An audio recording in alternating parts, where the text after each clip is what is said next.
గుండెల్లారా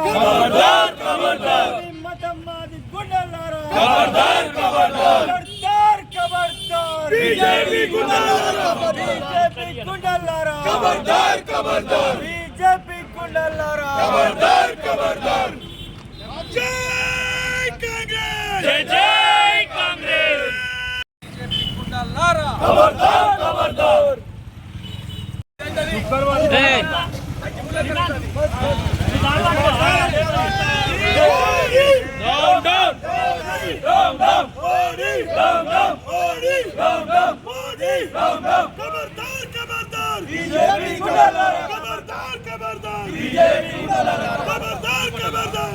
BJP New Delhi మాజీ MLA Tanveer Singh భారత భావి ప్రధాని రాహుల్ గాంధీ గారికి భారతదేశంలో వస్తున్న ఆదరణ చూసి మొన్న జరిగిన ఎలక్షన్లో అబ్కి బార్ 400 బార్ అని చెప్పి ఎలక్షన్లో పోయినా కూడా రాహుల్ గాంధీ గారి చేసిన భారత్ జోడో యాత్రకు భారతదేశ ప్రజలు ఆకర్షితులై భారతదేశంలో ఈరోజు వాళ్ళను కేవలం 240కే పరిమితం చేసినందుకు రాబోయే రోజులలో రాహుల్ గాంధీ గారికి వస్తున్న ఆదరణ చూసి ఖచ్చితంగా ఈయనను మనం ఏదో ఒకటి చేస్తేనే రాబోయే రోజులలో మనం అధికారంలో ఉండగలుగుతాం. కాబట్టి ఈరోజు ఎంత దిగజారంటే మీ నాయనమ్మ మీ నాయనని ఏ రకంగా చంపినామో నిన్ను కూడా ఆ రకంగా చంపుతామని చెప్పి బహిరంగ చెప్పి మీడియా కూడా మాట్లాడినా కూడా ఇంతవరకు ప్రధానమంత్రి కానీ హోమ్ మినిస్టర్ అమిత్ షా కానీ జేపీ నడ్డా కానీ ఎవరు కూడా దాన్ని ఖండించడం లేదంటే ఖచ్చితంగా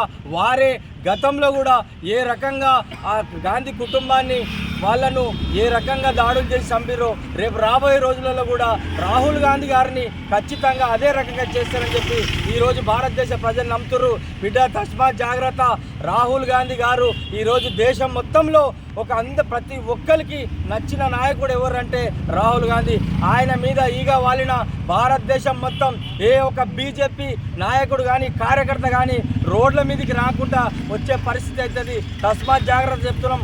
మళ్ళా కానీ ఇలాంటి స్టేట్మెంట్లు కానీ ఎవరని ఇస్తే ముఖ్యంగా తెలంగాణలో అందులో ఆలేరులో ఈరోజు ఈ కార్యక్రమం చేయడానికి ఆలేరు బడుగు బలహీన వర్గాల ఆశాజ్యోతి అన్న బీలైన అన్న గారి ఆదేశాల మేరకు మేము ఈ కార్యక్రమం చేయడం జరుగుతుంది. మళ్ళీ ఇలాంటివి చేస్తే మాత్రం బీజేపీ నాయకులను గల్లీలో కానీ ఊర్లో కానీ రోడ్ల మీద రాకుండా చేస్తామని చెప్పి ఖబర్దార్ అని చెప్తున్నాం.